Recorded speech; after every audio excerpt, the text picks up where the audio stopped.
जय हिंद दोस्तों, मैं नवीन शर्मा आप सभी का स्वागत करता हूं। आशा करता हूं आप सब एकदम अच्छे हैं, एकदम बेहतरीन हैं। एक बार सारे मित्र बताएंगे आप सब कैसे हैं।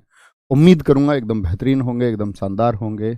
आप सब लोगों के घर सब कुछ अच्छा होगा, और अगर कुछ अच्छा नहीं है तो एक दिन आप अच्छा करेंगे अपनी मेहनत से। और अच्छा क्या नहीं होता, आर्थिक स्थितियां कई बार अच्छी नहीं होती। वो जिम्मेदारी आपके ऊपर भी है कि आप मेहनत करेंगे और सही दिशा में चलते हुए एक सही मैनेजमेंट के साथ में आपके अपने जो लक्ष्य हैं उनको आप प्राप्त करेंगे, वो चाहे किसी भी दिशा में हो, और आप एक दिन कामयाब होंगे। ठीक है, तो शुरू करेंगे मित्र आज हम क्रिया को। और क्रिया के बारे में हमने कल पढ़ना शुरू किया था। क्रिया के बारे में हमने कल पढ़ना शुरू किया था। आज दूसरी क्लास है क्रिया की। मुझे बताएंगे कल मैंने आपको क्या क्या बताया था कि क्रिया का निर्माण किस प्रकार से होता है मित्र। साथ में भाई साहब मैंने आपको बताया था कि क्रिया मूल धातु से किस प्रकार बनती है। फिर प्रथम प्रेरणार्थक की बात हमने की थी, फिर द्वितीयक प्रेरणार्थक की बात हमने की थी। फिर हमने क्रिया के भेद जाने थे। मुख्य भेद क्रिया के दो होते हैं, सकर्मक और अकर्मक। सकर्मक और अकर्मक का आपने वाक्यों में खूब प्रयोग किया होगा। जिन छात्रों को उसको मजबूत बनाना होगा तो उन्होंने करा होगा। जो मैंने आपको बताया है वो आप जाने होंगे कि उससे बेहतरीन तरीका इस दुनिया में नहीं है सकर्मक और अकर्मक को जानने का। और बेहतरीन तरीका क्या, वो उसका मूल तरीका है। उस तरह से ही जांच होती है सकर्मक और अकर्मक की, वह मूल हिंदी का तरीका है। आज हम आगे बढ़ेंगे, तो आगे बढ़ेंगे तो हम जानेंगे सकर्मक क्रिया के भेद। इसके सकर्मक क्रिया के भेद।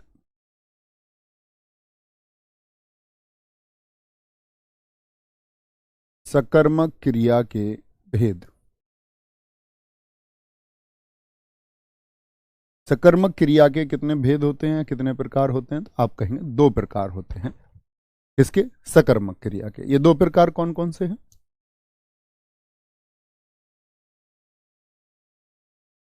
दो प्रकार होते हैं मित्र आपका। एक तो होती है एक कर्मक सकर्मक क्रिया।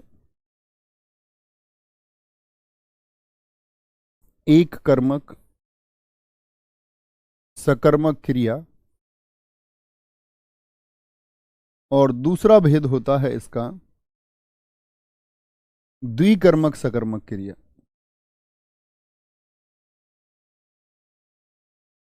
द्विकर्मक यानी दो कर्म जिसमें हो, द्विकर्मक सकर्मक क्रिया।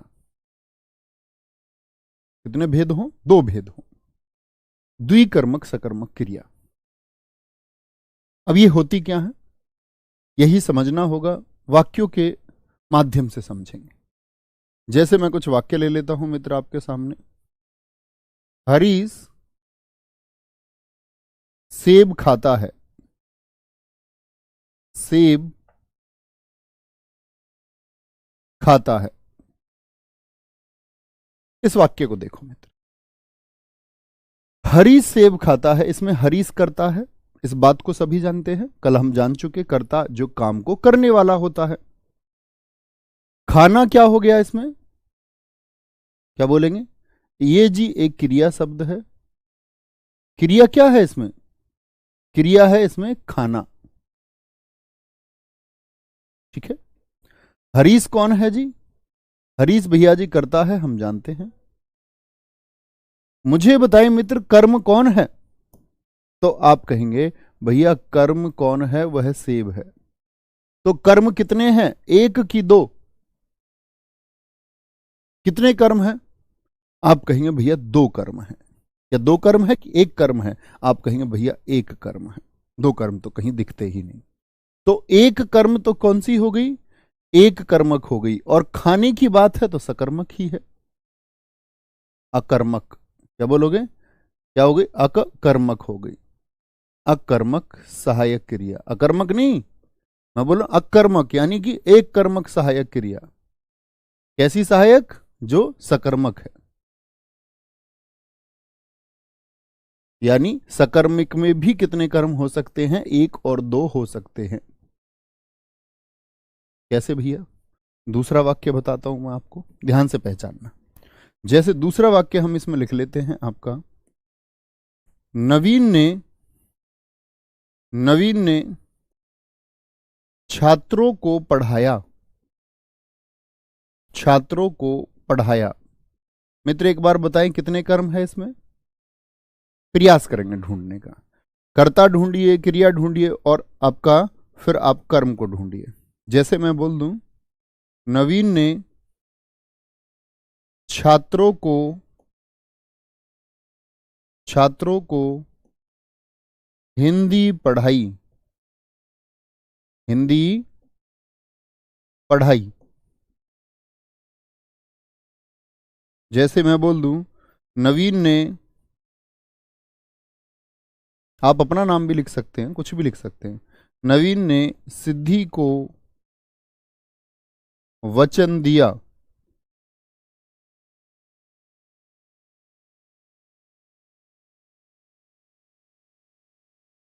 मित्र पहचानने का प्रयास करेंगे। राम ने किराएदार को मकान दिखाया। और भी सोच सकते हैं, किराएदार को मकान दिखाया। ठीक है। दुकानदार ने ग्राहक को पुस्तक दी। समझेंगे मित्र, सभी वाक्यों में आपको पहचानना है एक कर्म किसमें है और दो कर्म किसमें है। तो हम देखेंगे भैया, नवीन एक कर्ता है, पढ़ाना एक क्रिया है, छात्रों एक कर्म है। कितना कर्म है पहचान ले। आप क्या बोलेंगे भैया, एक कर्म है तो कैसा हो जाएगा, एक कर्मक हो जाएगा। मित्र होगा कि नहीं होगा? हाँ जी भैया बिल्कुल हो जाएगा, एक कर्मक हो जाएगा। ठीक है। नवीन ने छात्रों को हिंदी पढ़ाई, छात्रों को हिंदी पढ़ाई। तो नवीन कौन है? वह कर्ता है। पढ़ाई क्या है? क्रिया है। छात्रों क्या है? एक कर्म है। ये क्या है मित्र? ये कर्म है भाई साहब, कर्म। और हिंदी क्या है? आप क्या बोलोगे? हिंदी कर्म है, ऑब्जेक्ट है। कितने कर्म हो गए मित्र? यानी कर्ता और क्रिया के अलावा जो है वह कर्म है, वह कर्म है। बोलेंगे फटाफट से, बहुत शानदार। सर नवीन सर लिखो, नहीं कोई दिक्कत नहीं है, ऐसे नवीन ही ठीक है, सर लिखने की कोई जरूरत नहीं है। ठीक है। क्या बोलोगे? नवीन ने छात्रों को हिंदी पढ़ाई। मैं स्वयं का संबोधन भी सर लगा के करूं क्या? क्या बोलेंगे? कितने कर्म है भैया जी? दो कर्म है। तो कैसे होंगे? द्विकर्मक हो जाएगा। द्वि माने दो है मित्र। क्या है? द्वि माने दो है। तो द्विकर्मक कैसी है? सहायक क्रिया है। द्विकर्मक सहायक क्रिया है। क्या है? द्विकर्मक सहायक क्रिया है। नवीन ने सिद्धि को वचन दिया, तो देना तो क्रिया हो गई। क्या बोलेंगे? और यहां पर क्या हो गया आपका? सिद्धि और वचन।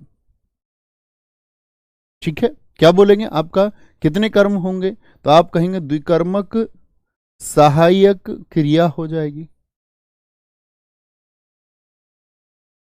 राम ने किराएदार को मकान दिखाया। दिखाना क्रिया हो गई। मकान और किराएदार ये दोनों क्या हो गए? आप कहेंगे भैया ये दोनों हो गए दो द्विकर्मक सहायक क्रिया हो गई। दो कर्म हो सकते हैं।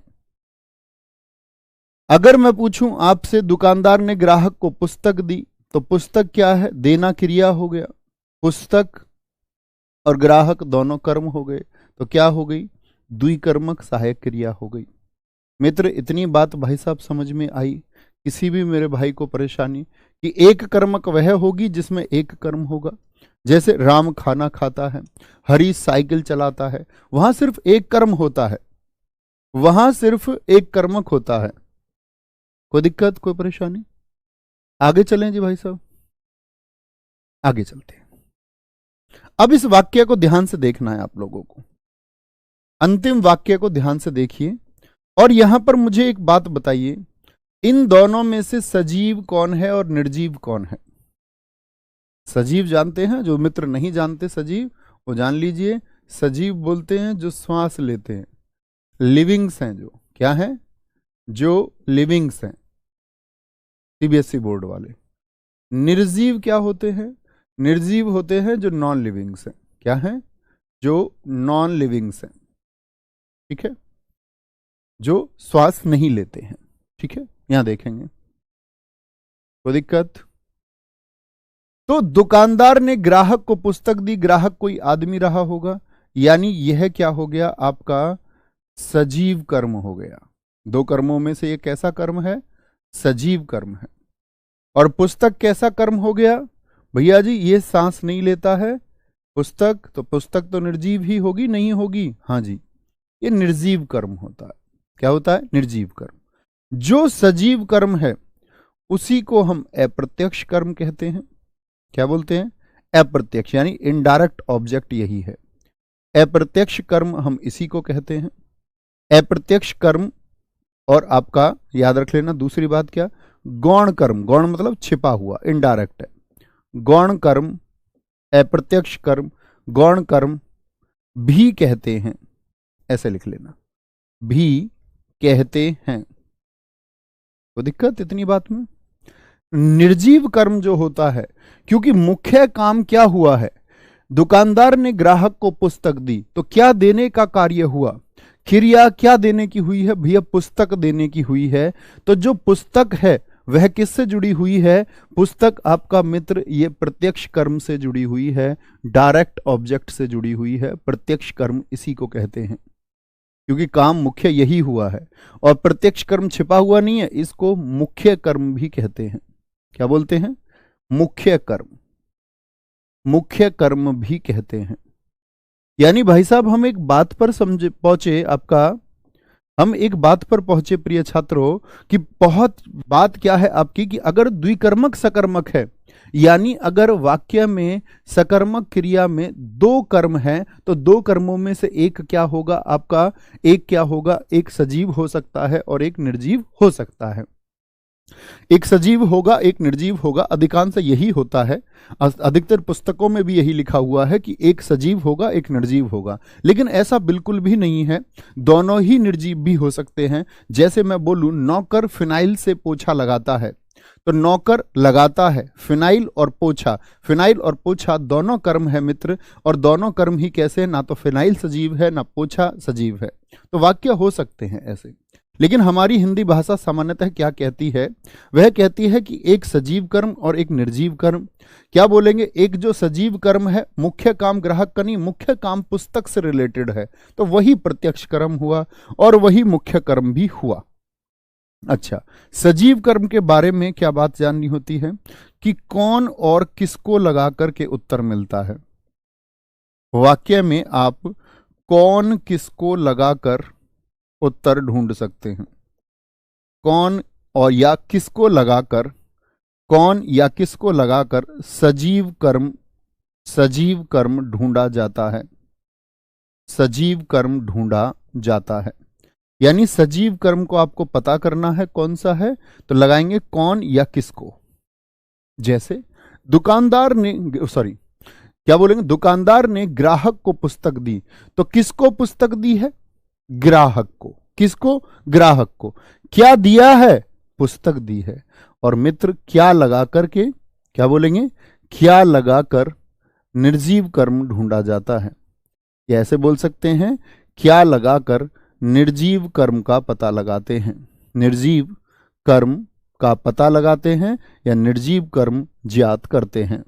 ठीक है, कोई दिक्कत, कोई परेशानी मेरे मित्र? बड़ी आसान सी बात है। यानी अगर दो कर्म है तो दो कर्मों में से एक मुख्य कर्म होगा, जिसको हम पता लगाएंगे क्या लगाकर, और जो सजीव कर्म होगा वो छिपा हुआ कर्म, यानी अप्रत्यक्ष इनडायरेक्ट होता है, उसको गौण कर्म भी कहते हैं। कौन किसको लगाकर उसको पता करते हैं। अब अप्रत्यक्ष का मतलब ये नहीं हो गया कि वाक्य में छिपा होगा, इसका मतलब हुआ मित्र कि वह मुख्य कर्म नहीं है, मुख्य कर्म नहीं है। अच्छा, आगे चलते हैं। यहां अब इसमें बताएं मुझको, राम ने किराएदार को मकान दिया। राम ने किराएदार को मकान दिया, राम ने किराएदार को मकान दिया, तो क्या बोल, मकान दिखाया, मकान जो है मित्र इसमें क्या हो गया? आप बोलेंगे भैया मकान निर्जीव है, निर्जीव है। और किराएदार क्या है? किराएदार सजीव है। सजीव ही अप्रत्यक्ष। किसको मकान दिखाया? किराएदार को। क्या दिखाया? मकान दिखाया। नवीन ने सिद्धि को वचन दिया, इसका मतलब क्या हुआ कि वचन का मतलब क्या हुआ? वचन निर्जीव की सजीव? भैया निर्जीव है। और सिद्धि क्या है? कोई, क्या बोलेंगे आप, किसको वचन दिया? तो सजीव को दर्शाता है, सजीव को। ठीक है। नवीन ने छात्रों को हिंदी पढ़ाई। हिंदी क्या है? निर्जीव है। हिंदी श्वास थोड़ी लेती है, हिंदी में वृद्धि थोड़ी होती है। जगदीश चंद्र बोस जी ने जब क्रेस्कोग्राफ मशीन बनाई तो उन्होंने क्या कहा? वे चीजें जिनमें वृद्धि हो। तो पहले तो हम पौधों को भी निर्जीव मानते थे, लेकिन हमारे क्या बोलेंगे, इन्होंने, बोस साहब ने बताया हमको, बसु जिनको हम कहते हैं, जगदीश चंद्र बोस, कि पौधे भी वृद्धि करते हैं और सांस लेते हैं। ठीक है। नवीन ने छात्रों को पढ़ाया, यहां पर तो क्या है, ये सजीव ही है, वो कुछ भी हो सकता है, एक कर्मक में दो भेद होंगे ही नहीं। ठीक है। कोई दिक्कत? बोलेंगे जी परेशानी में? Very good. कोई परेशानी? भैया अगर ये होता दुकानदार ने ग्राहक को सामान दिया तो सामान ही क्या सांस लेता है? मूर्ख, सोचते क्यों नहीं हो? है मूर्खू बच्चे। आगे आएंगे। कोई दिक्कत, कोई परेशानी? सर सिद्धि कौन है? छद्म नाम है मित्र, छद्म नाम। मैं आज तक खुद नहीं जान पाया कौन है। आगे आएंगे, अगले पर चलते। कितने वाक्य हुए थे पीछे? कितने वाक्य हुए थे मित्र, जरा बताएं। 4, यानी कि 6 हुए। अगला वाक्य समझिए। और सॉरी, चाचा। और दिमाग की बत्ती खुलेगी, बड़े ध्यान से देखना। राजा ने गरीब को दान दिया। राजा ने गरीब को दान दिया। इसमें बताएं कौन कौन से 2 कर्म हैं? बोलेंगे कौन कौन से 2 कर्म इसमें हैं, एक बार बताएंगे। आप सारे दोस्तों का सही उत्तर आना चाहिए। 2 कर्म कौन कौन से हैं? तो सीधी सी बात है भैया, हम तो उत्तर ऐसे ही देंगे, राजा करता है, राजा दान देने का काम कर रहा है और दिया। तो हम बोलेंगे गरीब और दान 2 कर्म हैं। गरीब और दान 2 कर्म है, यही निकल के आएगा या नहीं? क्या बोलेंगे? गरीब और दान निकल के आएगा कि नहीं आएगा? तो आपने बोला कि गरीब और दान आएगा, वहीं मित्र हम गलत हो जाएंगे। ये द्विकर्मक नहीं है, ये एक कर्मक सकर्मक क्रिया है। एक कर्मक सकर्मक क्रिया है। कैसे जी? यही तो समझना है। एक कर्मक सकर्मक क्रिया ये हो जाएगी। कैसे जी? क्या भैया इसमें एक कर्म है, और है तो कैसे है? आगे आएंगे। कोई दिक्कत, कोई परेशानी? बोलेंगे वेरी गुड, वेरी गुड, बहुत शानदार। तो आप कहेंगे भैया गरीब को नहीं होता, ये गरीब के लिए होता है। गरीब के लिए, इसका अर्थ ही क्या होता है? गरीब के लिए। एक तो हमने गरीब को चुना यहां पर, एक दान को चुना। दान दिया यानी दान को दिया, ये तो कर्म ही है, ये कर्म ही है। अभी आप लोगों ने कारक नहीं जाना है, कारक पढ़ाऊंगा बहुत विशेष तरीके से। गरीबों के लिए, और जो के लिए दिखाता है वह होता है संप्रदान। ये बात थोड़ी कम समझ में आई उन बच्चों को जिन्होंने कारक नहीं पढ़ा है, समझाएंगे। कारक दरअसल में बच्चे वाक्य का संबंध जोड़ते हैं, वाक्य में जो शब्द हैं उनका संबंध जोड़ते हैं। कारक होते क्या हैं? आपने देखा जैसे का, के, की, राम का भाई, राम की बहन, ठीक है, ना, ने, नी, हमने, उसका, ऐसे बोलते ना, हमारा, रा, रे, री, तो ये होते कर्ता। अभी समझ लीजिए, सिर्फ कर्ता की पहचान होती है ने। कर्ता ने कर्म की पहचान होती है को। लेकिन एक होता है हमारा संप्रदान कारक। संप्रदान कारक की 2 पहचान होती हैं, को और के लिए। तो भैया ये के लिए थोड़ी था, ये तो को था। आप संप्रदान क्यों कह रहे हैं इसको? हम तो कर्म ढूंढ रहे थे। कैसे आपने उसको संप्रदान कह दिया? मित्र को जो शब्द है ये दो कारकों को दर्शाता है। वो तो संबंध हो गया, मैंने जो आपको बताया, कर्ता की पहचान होती है ने संबंध का, रारे री नाने नी काके की। आप कहेंगे भैया जब दोनों में को आता है तो कैसे डिफाइन होता है कि को संप्रदान ही है? इसके लिए आपको कुछ चीजें समझनी होंगी, देखना जरा ध्यान से, यहां नोट बना के लिखना। एक वाक्य में हिंदी भाषा में 8 कारक होते हैं। नोट बना के लिखना मित्र, तब बात क्लियर होगी। एक वाक्य में 8 कारक हो सकते हैं, कोई दिक्कत नहीं है, आराम से हो सकते हैं। एक वाक्य में 8 कारक हो सकते हैं, पूरे सेंटेंस में, वाक्य में। लेकिन एक शब्द में 2 कारक नहीं हो सकते। 2 कारक नहीं हो सकते। क्या बात समझे मित्र? मैंने आपको एक बात बताई है कि एक वाक्य में 8 कारक हो सकते हैं, कोई दिक्कत नहीं है। एक वाक्य में 8 कारक हो सकते हैं, लेकिन एक शब्द में 2 कारक कभी नहीं हो सकते, कभी भी। यानी एक शब्द में आपको कंफ्यूजन हो रहा है कि भैया को मैं, इस को मैं कर्म बोलूं कि संप्रदान बोलूं, क्योंकि दोनों की पहचान है को। यहां को का अर्थ होता है के लिए, तो ऐसे में मैं इसको कर्म कहूं या संप्रदान कहूं? तो मित्र एक टेबल याद करना, और जिन बच्चों ने नहीं जाना है, जो अपने छात्र अब से पहले नहीं है, दिल खुश होना चाहिए। जैसे क्या बात है, गरीबों को दान दिया, यानी देने की बात है। और नोट करना, जब देने की बात हो, जब देने की बात की जाए, देने की बात की जाए, अभी बस समझें, लिखना नहीं है, बोर्ड पर देखें। जब देने की बात की जाए तो 2 तरह की चीजें होती हैं जो दी जाती है, एक सही चीज, एक गलत चीज। एक तो सही चीजें हैं जिनको आप दे सकते हैं, और एक आप गलत चीजों का भी आदान प्रदान करते हैं। गलत चीज, सही चीजों में 2 कैटेगरी आएंगी दोस्त। एक तो क्या बोलेंगे, उसको वापस किया जाए। सही ऐसी चीज है जिसको वापस किया जा सके, वापस किया जाएगा, वापस किया जाए। और एक सही चीज ऐसी होगी जिसको वापस ना किया जाए। सोचना है आपको, वापस ना किया जाए। ऐसे ही गलत चीज में मित्र 2 चीजें होती हैं आपका।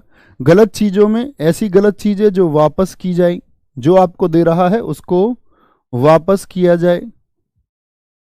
और या गलत चीज ऐसी भी हो सकती है जो वापस ना की जाए। बड़े गौर से देखना और समझना।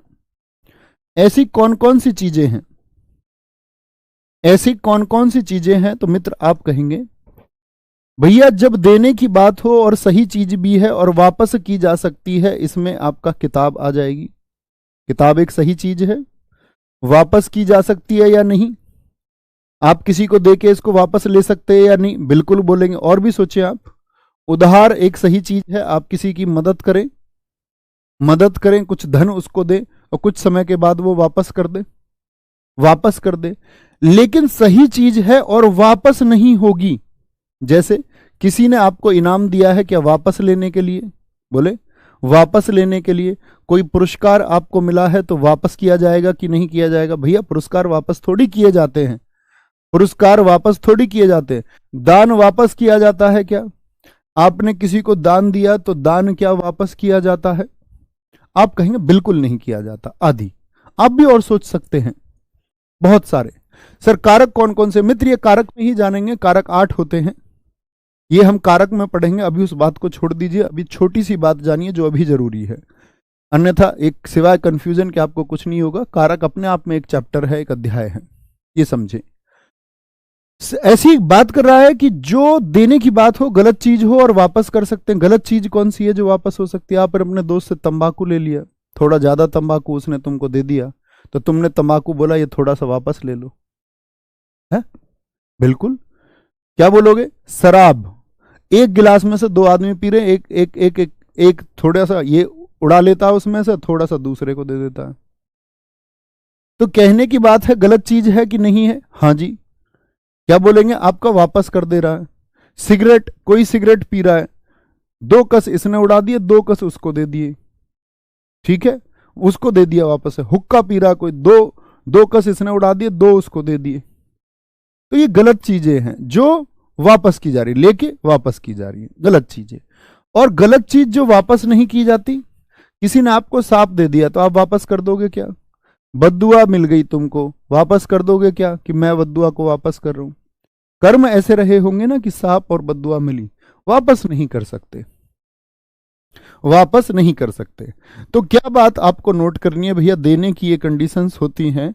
एक और नोट बनाना है यहां पर और लिखना, सही चीज, सही चीज, कैसी चीज? सही चीज। तो गलत चीज की तो बात ही खत्म हो गई। सही चीज जो जो वापस ना दी जाए, वापस ना दी जाए, वहां पर सही चीज और वापस ना दी जाए वहां पर संप्रदान कारक होता है। क्या होता है? संप्रदान कारक होता है, संप्रदान कारक होता है, कर्म कारक नहीं होगा। क्या बोलोगे? कर्म कारक नहीं होगा, यानी कर्म नहीं होगा, कर्म कारक नहीं होगा, होगा। तो एक तो ये बच गई, लेकिन बाकी सभी में 3 कंडीशंस बच गई ना। 3 कौन कौन सी बच गई? तो मैंने बोला ये वाली तो किसकी हो गई?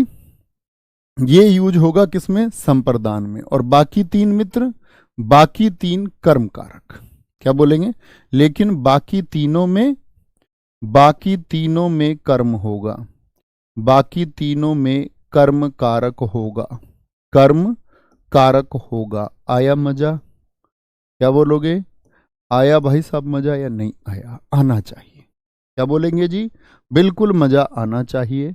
तो क्या हमने बोला कि देने की चीज है, सही चीज है और वापस की जाए, उधार है, ठीक है, किताब है, वापस ना की जाने वाली संप्रदान होती है।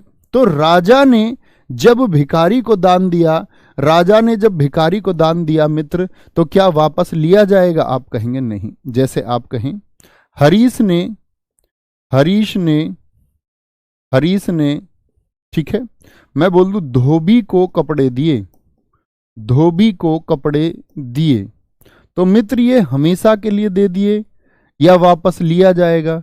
तो भैया सही चीज है, ये कपड़े सही चीज है, वापस देगा धोबी नहीं देगा? बिल्कुल देगा। तो धोबी भी कर्म है और कपड़े भी कर्म है, यानी ये द्विकर्मक सकर्मक है, ये द्विकर्मक सकर्मक है, ठीक है।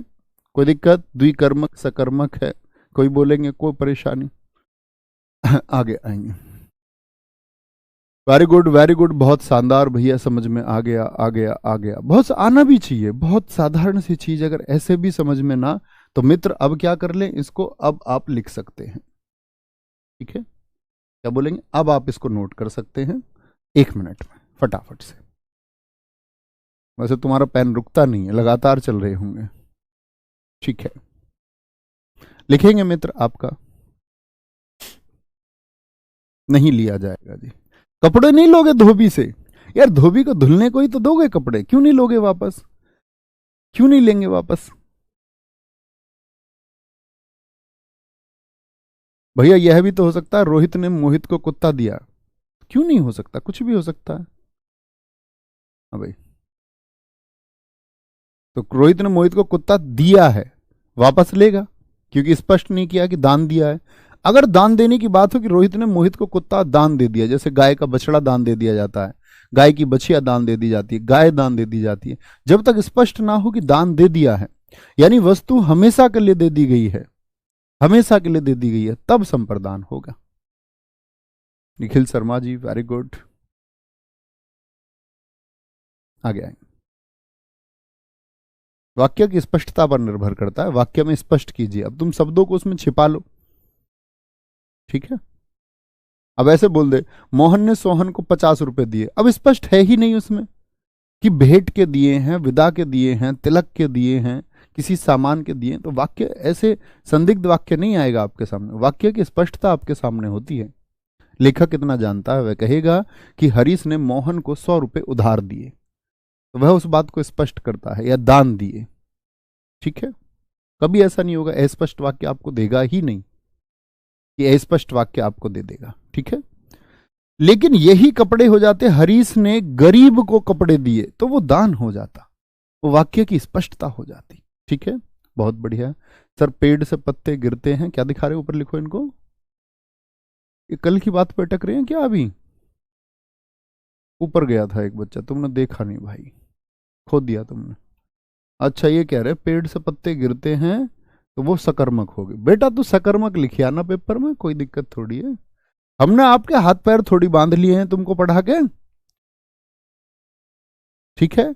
मैंने तुमको कहा किताब में क्या लिखा हुआ, भाई साहब मुझे मत बताना किस किताब में क्या लिखा। मैंने आपको रूट सिखाया है, अब आप तब भी ठट्टू बने रहें। ठट्टू का मतलब होता है जो रटने वाला होता है, वो किसी बात पर बिलीव ही नहीं कर पाता, उसको जब जब दिखेगा तब तब प्रश्न करेगा। ये दिमाग की चंचलता है मित्र। कहते हैं स्थित प्रज्ञ होना और मस्तिष्क चंचल होना, ये दोनों बातें एक दूसरे के विपरीत हैं। जो स्थित प्रज्ञ होते हैं वह चीजों का मूल जानने का प्रयास करते हैं कि मूल क्या है, और जब वह जान लेते हैं तो दुनिया में, मित्र जब आपने सत्य जान लिया तो दुनिया के सारे असत्यों को ठुकरा दो। फिर असत्य की जगह ही नहीं होनी चाहिए। वो दीवार पर लिखा हो, किसी धर्म में लिखा हो, किसी किताब पर लिखा हो, किसी महापुरुष ने बोला हो, जब आप जान ही चुके हो कि सत्य क्या है, फिर कोई उसके खिलाफ कुछ भी बोले, आपको पूर्ण कल्पना हो चुकी, आप पूरा अध्ययन कर चुके, आप रिसर्च कर चुके हैं कि यह सत्य है, तो फिर कोई भी बोले, इसका मतलब वह आपको फैब्रिकेट करने का प्रयास कर रहा है। तो मित्र बहकना नहीं है, है ना, कि किताब में क्या लिखा हुआ है, वो वाले हमारे गुरुजी ऐसे कह रहे थे, है ना। आगे आ जाओ। कौन गुरुजी क्या कहते हैं मुझको नहीं पता, मैं तो अबोध बालक हूं, मैं सीखने के प्रयास में तुमको सिखा रहा हूं। समझ गए मित्र? कोई दिक्कत तो नहीं होगी। एक कर्मक द्विकर्मक में कितने सारे प्रकार मैंने आपको इसमें बताए। एक कर्मक द्विकर्मक में कितने सारे प्रकार बताए। पहले हमने एक कर्मक को जाना, फिर हमने जाना भैया द्विकर्मक भी हो सकती है, फिर हमने जाना प्रत्यक्ष और अप्रत्यक्ष कर्म या सजीव और निर्जीव कर्म भी हो सकते हैं। फिर हमने जाना कि ऐसी कौन सी कंडीशंस है जहां कर्म हमको फंसाएगा। दो कर्म होते ही नहीं है, दिखने में दो लगेंगे, वहां पर जो चीज हमेशा के लिए मित्र दे दी जाएगी वो संप्रदान होगा, ठीक है। आगे आएंगे, आगे चलेंगे, अगली बात पर आते हैं। अगली बात है आपका, जानेंगे क्रिया के भेद। किसके आधार पर क्रिया के भेद? प्रयोग के आधार पर। लिखें, प्रयोग के आधार पर, प्रयोग के आधार पर क्रिया के भेद बताएं कितने होते हैं। आधार पर, अभी तो कर्म के आधार पर किए थे हमने, वहां मुख्य भेद जिनको कहते हैं वो कर्म के आधार पर। कर्म के आधार पर कितने थे? दो, अकर्मक और सकर्मक। प्रयोग के आधार पर क्रिया के भेद। मित्र मैं इस मानसिकता से पढ़ाता हूं कि अगर आप सच में ग्रेजुएट हैं हकीकत में, और सच में सब इंस्पेक्टर बनना भी चाहते हैं, तो एक जुनून तो आपके अंदर होगा कुछ जानने और सीखने का। कभी कोई डाउट हो तो आप जान सकते हैं। पहली बात तो आप छठी क्लास के कक्षा के बच्चे नहीं, मानोगे ये बात या नहीं? अब आप सोचो कोई आपको हाथ पकड़ के लिखवा दे, तो भाई साहब आप सिर्फ सब इंस्पेक्टर एग्जाम के लिए नहीं है। ये माइंडसेट हमारा होना चाहिए। एक बच्चा कल मिला मुझे, उसने कहा भैया मुझे जीएस याद नहीं होती। यही स्टूडियो में बहुत बच्चे आते स्ट्रेटजी शेयर करने के लिए, कुछ पूछने के लिए। मैंने कहा भाई आप मेरी क्लास करते हो? उसने कहा हाँ करता हूं। मैंने कहा प्रैक्टिस सेट मेरे करते हो? उसने बोला हाँ जी करता हूं।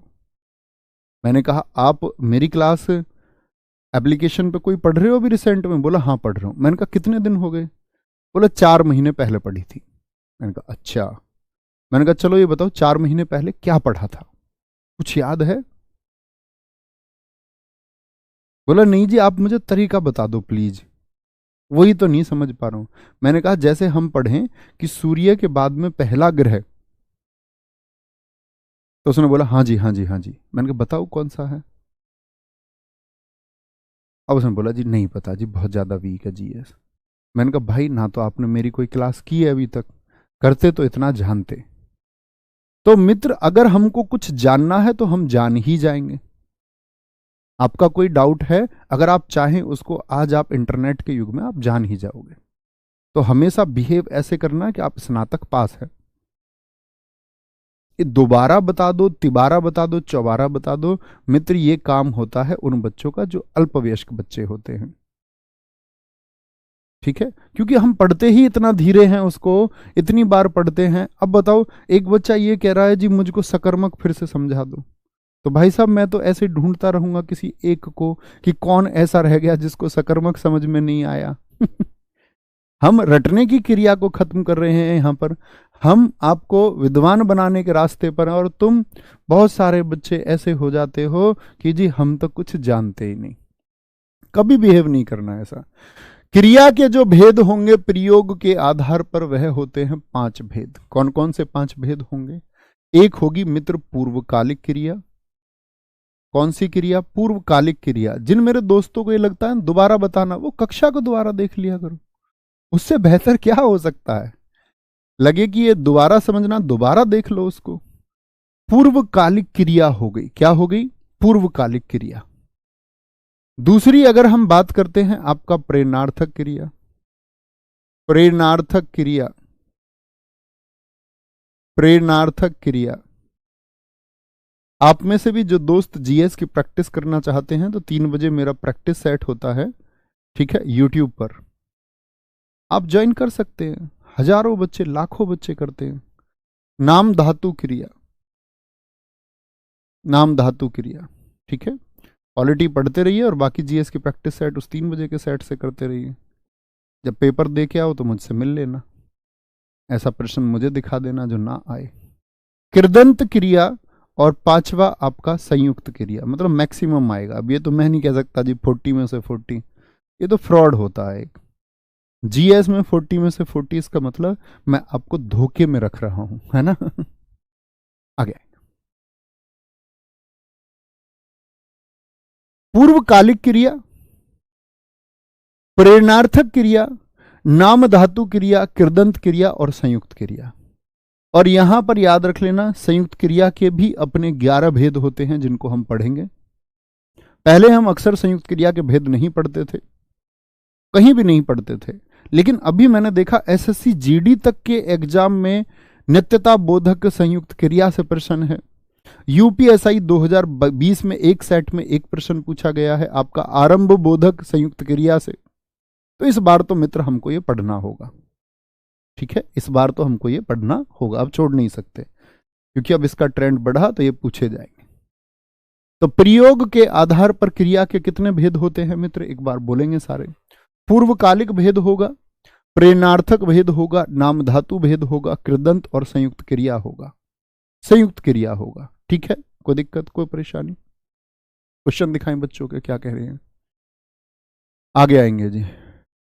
सर जी नोट लिखवाए हैं, उसका यूज जहां होगा द्विसर्कर्मक होगा, प्लीज रिप्लाई कीजिए। मित्र आपने लिखाई ठीक नहीं है, समझ नहीं आया, और दूसरे बच्चे का कोई डाउट दिखाएं आप। भाई आपको पता होना चाहिए किसका डाउट सही है। प्रयोग के आधार पर 3 प्रकार होते हैं मित्र, आप लिख लीजिए उसको अपनी कॉपी में। आगे आएंगे। अभी हमारा संरचना रह गया है। अभी हम जानेंगे आपका कि बहुत सारे दोस्त को गूगल के आर्टिकल और बहुत जगह लिखा गया कि प्रयोग के आधार पर आपका वर्तमान कालिक क्रिया, भूतकालिक क्रिया, भविष्यकालिक क्रिया हो गई। वह एकदम से गलत तरीका है। प्रयोग के आधार पर क्रिया के 5, और जब संरचना एवं प्रयोग की बात करें तब 8 आपका उत्तर होगा, ये हमको बताना है। वेरी गुड, बहुत शानदार। गुरुजी ने बच्चे को ज्ञान दिया, इसमें ज्ञान तो वापस नहीं दिया जाएगा, इसमें बताइए ना बेटा, आप ही ने तो बता दिया मुझे, ज्ञान वापस नहीं आएगा, सही चीज है और वापस नहीं आएगी तो संप्रदान होगा। आप सारा कुछ जानते हो और फिर भी मुझसे पूछना चाह रहे हो, ठीक है। नहीं, प्रयोग और संरचना के आधार पर 8 होते हैं, ठीक है, समझेंगे। प्रयोग के आधार पर क्रिया के भेद क्या बोलेंगे? 5। बोलो भैया, आज के बाद नहीं बोलेंगे कि दोबारा समझा दीजिए, नर्सरी वाली बातें नहीं करनी है, ठीक है। दोबारा समझने के लिए आपको दोबारा देख लेना होगा, कोई परेशानी? प्रयोग के आधार पर क्या बोलेंगे? यहां पर हम गलती करते हैं बहुत सारे लोग, यहां पर हम लोग पढ़े रखते हैं एक चीज, संरचना। संरचना एवं प्रयोग के आधार पर होता है। जब दोनों की बात करेगा, जब संरचना एवं प्रयोग दोनों की बात करेगा, तब हम 8 कहेंगे। और वो 8 कौन कौन से होंगे, ठीक है, वो हम बात करेंगे इसके बाद में। पहले प्रयोग के आधार पर जान लीजिए, वाक्य में प्रयोग के आधार पर। तो पहली मित्र कौन सी है आपका, यहीं से शुरू करेंगे। पूर्वकालिक क्रिया, बड़ी आसान क्रियाएं हैं, बहुत अच्छे से समझ जाओगे। पूर्वकालिक क्रिया, पूर्वकालिक क्रिया क्या होती है? जब, लिखेंगे मित्र, जब एक कार्य के बाद, एक कार्य के तुरंत बाद, तुरंत बाद दूसरे कार्य का होना पाया जाए, दूसरे कार्य का होना पाया जाए, पाया जाए तुरंत बाद में, तुरंत बाद में। कोई दिक्कत, कोई परेशानी? अरे भैया, संरचना और प्रयोग एक ही बात है, आप क्यों नहीं समझ रहे हैं मेरी बात को? कुछ बच्चे लगातार लिख रहे हैं, आई नो, वो बातें मैं जानता हूं, वो स्पष्ट करूंगा, अभी उस बात को आप भूल जाइए। अभी संरचना का नाम आने ही मत दीजिए, मैं ही आपको बताऊंगा थोड़ी देर बाद में। पहले 5 जान लो प्रयोग के आधार पर, फिर प्रयोग और संरचना के आधार पर बताऊंगा। कहा ना मैंने, है? नहीं समझे ये बात अभी? क्योंकि संरचना का मतलब क्या होता है, एक बात बताओ, बताओ। संरचना का मतलब कि वाक्य की संरचना या वाक्य की रचना कैसे हुई होगी, यानी वाक्य में क्या क्या शामिल है। प्रयोग भी तो यही है कि वाक्य में क्या क्या प्रयोग हुआ है। बहुत सारे हिंदी के विद्वानों और लेखकों ने इसी को लिख दिया आपका प्रयोग के आधार पर। बहुत सारे लोगों ने इसको नाम दे दिया संरचना के आधार पर। कुछ लोगों ने बोला प्रयोग और संरचना में कंफ्यूजन ना हो, तो बहुत सारे लोगों ने अपना एक ही मत बना दिया, प्रयोग और संरचना के आधार पर उन्होंने 8 कह दिए। ये आपका क्रिया की संदिग्ध चीजें हैं जो अलग अलग पुस्तकों में आपको अलग अलग मिलेंगी, तो उस बात की तरफ आपको ध्यान देना ही नहीं है, वो मैं स्पष्ट करूंगा आपको, ठीक है? यहां देखेंगे, कोई दिक्कत? आप चाहें तो इसको संरचना लिख लें, थोड़ी देर बाद आपको ज्ञान होगा कि संरचना और प्रयोग में कोई अंतर ही नहीं है, ठीक है? उसको आप जो चाहे, आपकी मर्जी, आप लिख ले, वो मैं स्पष्ट करूंगा आपको। अभी ये समझें पहले क्या होता है। पूर्वकालिक क्रिया क्या है? आप कहेंगे पूर्वकालिक क्रिया है जब एक कार्य के तुरंत बाद दूसरे कार्य का होना पाया जाए, ठीक है? कैसे जी? दूसरे कार्य का होना किस प्रकार पाया जाएगा, देखना। तुरंत बाद में, तुरंत बाद में, जैसे कि हरीश पढ़कर चला गया, हरीश पढ़कर चला गया। या तुम बहुत सारों को कंफ्यूजन रहेगा ही, है ना? लो, मैं इसको पहले ये कर देता हूं ये लो, प्रयोग की जगह मैं इसको संरचना कर देता हूं, फिर तुम्हारा डाउट अपने आप खत्म हो जाएगा। क्योंकि बहुत सारे ऐसे उल्लू बच्चे होते हैं जिनको कितना भी शोर मचा के समझाने का प्रयास करें, वो धैर्य नहीं रखते। ये लो, अरे ये तो ज्यादा ही बड़ा हो गया। संरचना लिखेंगे मित्र, है ना? लिख लो, कल के टॉपिक में आपको मैं बताऊंगा। संरचना और प्रयोग एक ही बात है, जो भेद किए गए हैं क्रिया के संरचना या प्रयोग के आधार पर, वो एक ही प्रकार के भेद किए गए। ये बात आप कल समझोगे, ठीक है, जब मैं और प्रयोग बताऊंगा। तो मित्र जरा देखो वाक्य में, हरीश पढ़कर चला गया, हरीश पढ़कर चला गया, तो क्या बोलेंगे आपका? कुछ बच्चों पता क्या कमेंट करे, गुरुजी आपने खा की बैच में 5 लिखवाए, 5 लिखवाए। वहां भी तो यही बात मैंने आपको बताई, एक ही बात है पढ़कर चला गया, तो पढ़कर का मतलब क्या है? कौन सा काम पहले हुआ है? पढ़ने का काम पहले हुआ या चलने का काम पहले हुआ? मित्र बताएं, कौन सा काम पहले हुआ है? हरीश पढ़कर चला गया, यानी पढ़ा पहले और चला बाद में गया। चला बाद में गया, कोई दिक्कत? चला बाद में गया, तो आप कहेंगे भैया जी पढ़ने का काम पहले हुआ है, और यही क्या है, इसी को हम पूर्वकालिक पद कहते हैं। क्या बोलते हैं इसको हम? पूर्वकालिक पद या पूर्वकालिक क्रिया, इसी को हम कहते हैं पूर्वकालिक। पूछता है वाक्य में पूर्वकालिक पद कौन सा है या पूर्वकालिक क्रिया कौन सी है। समझे मित्र बात को? इतनी बात में कोई परेशानी, कोई दिक्कत? कोई दिक्कत? बोलेंगे आगे। नेक्स्ट यहां बोलेंगे क्या? दूसरा वाक्य है, इस बार पहचानेंगे पूर्वकालिक पद क्या है। सभी दोस्तों का उत्तर आने चाहिए। वह चाय पीकर सो गया। चाय पीकर सो गया। मुझे बताएं पूर्वकालिक, जो आपका पूर्वकालिक पद है वह कौन सा है, उसको मार्क कर लें, सर्कल बना लें। तीसरा लिखें, वह खेलकर पढ़ने लगा। वह खेलकर पढ़ने लगा। तुरंत बाद दूसरी क्रिया हुई, खेलकर पढ़ने लगा। घ एक बताए, राम अभी सोकर उठा है। राम अभी सोकर उठा है। क्या करके उठा है? सोकर उठा है।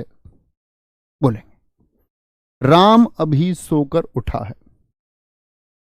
बोले आराम से, बहुत ध्यान से पढ़ना है मित्र, बड़े धैर्य के साथ में। धैर्य के साथ में, धैर्य से मतलब है कि प्रश्न चूके ना।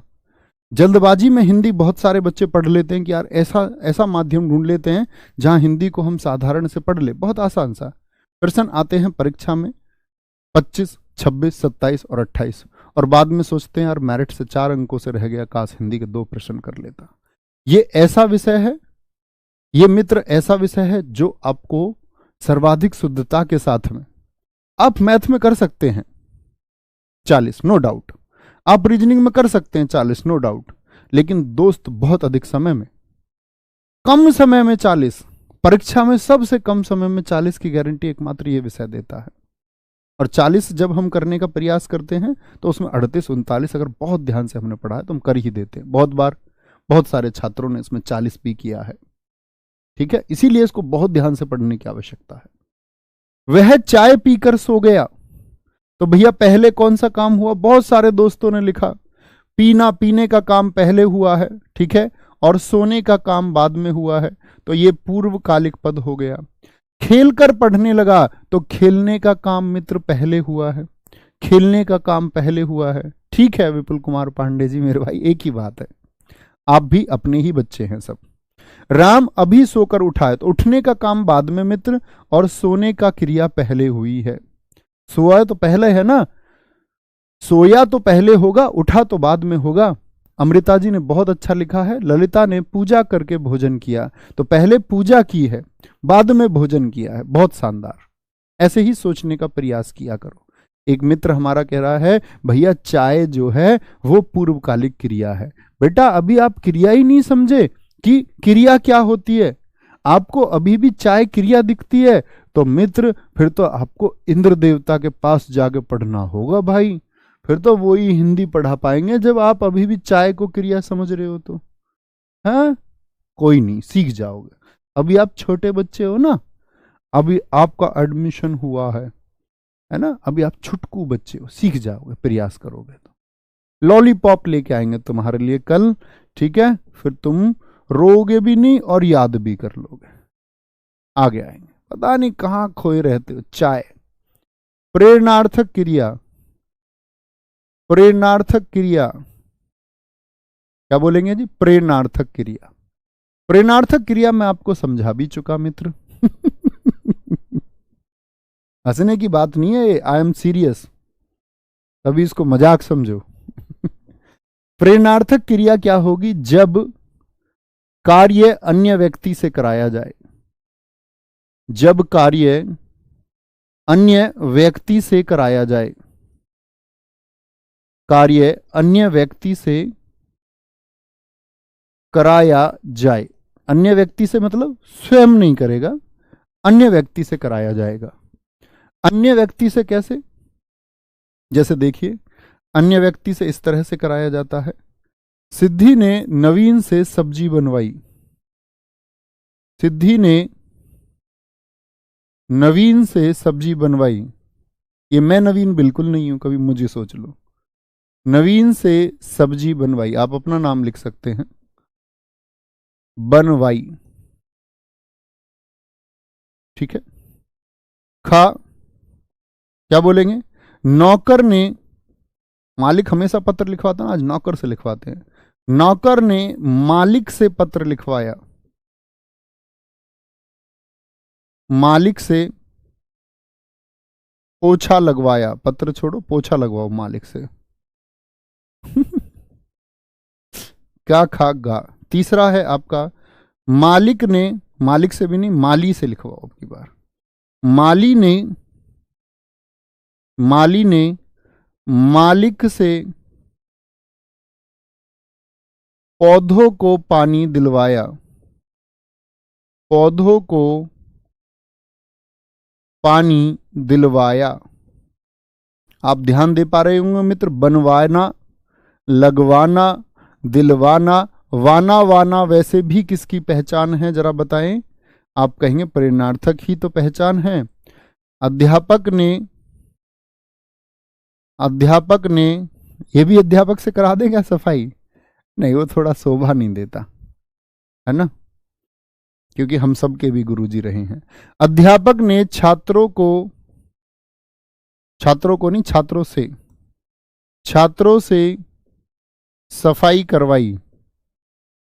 खुद से तो करवा सकता हूं मैं, लेकिन मैं अपने गुरुजी के लिए नहीं लिख सकता, फिर मुझे भाव आएगा मैं अपने गुरुजी के लिए भी लिख रहा हूं। अध्यापक ने छात्रों से सफाई करवाई, तो स्वयं की या अन्य से कराई, कोई दिक्कत कोई परेशानी। तो क्या बोलेंगे, आपका नौकर ने मालिक से पोछा लगवाया, ठीक है। तो किसी अन्य से काम कराया जाए, समझ रहे हैं नहीं, बहुत बढ़िया, बहुत शानदार।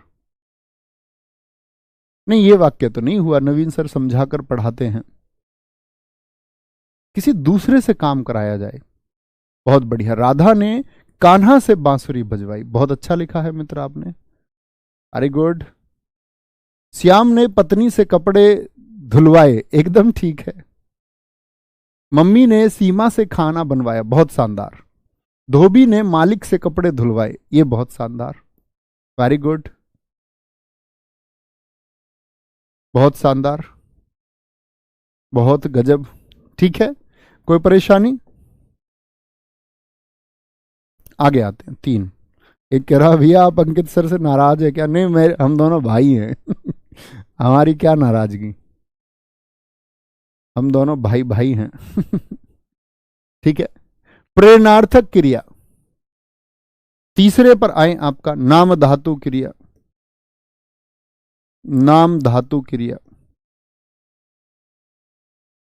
नाम धातु क्रिया, यहां से हम कल की कक्षा को शुरू करेंगे, फिर नाम धातु समझेंगे, ठीक है। बाकी अन्य क्रियाओं को, संयुक्त क्रिया के भेद भी हम कब पढ़ेंगे, तो बहुत अच्छे से धीरे धीरे पढ़ते रहिए। और लगभग सिलेबस के बारे में कुछ बच्चों का प्रश्न है मित्र, कभी भी जब आप पढ़ाई शुरू करें तो सिलेबस टारगेट पर होता है, वह मैं आपको बता देता हूं कि आपका सिलेबस ऐसे समझो आप दिसंबर एंड तक बिल्कुल हो जाएगा। दिसंबर एंड से मतलब आप लास्ट डे समझ सकते हैं, या जनवरी का फर्स्ट वीक, तब तक हम इस सिलेबस को खत्म कर लेंगे।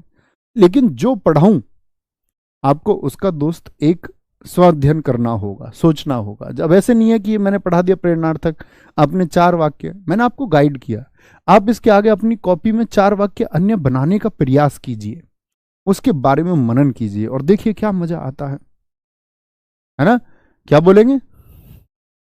तो हमेशा कोशिश कीजिए खुद भी सोचने का। आप मैथ को करें कभी भी तो ये नहीं है कि आपने कॉन्सेप्ट परीक्षा में सीख लिया या क्लास में सीख लिया, यहां पर राहुल सर ने सिखा दिया और आप बाद में उसका प्रैक्टिस ना करें। फिर मोर क्वेश्चंस बनाइए, अच्छी प्रैक्टिस, यही रीजनिंग में, यही अन्य विषयों में भी काम करता है। ख्याल रखेंगे। जय हिंद, जय भारत। मिलते हैं मित्र आपका कल, और हर रोज ऐसे ही मिलते रहेंगे। थैंक यू, बहुत सारा प्यार। जय हिंद, जय भारत।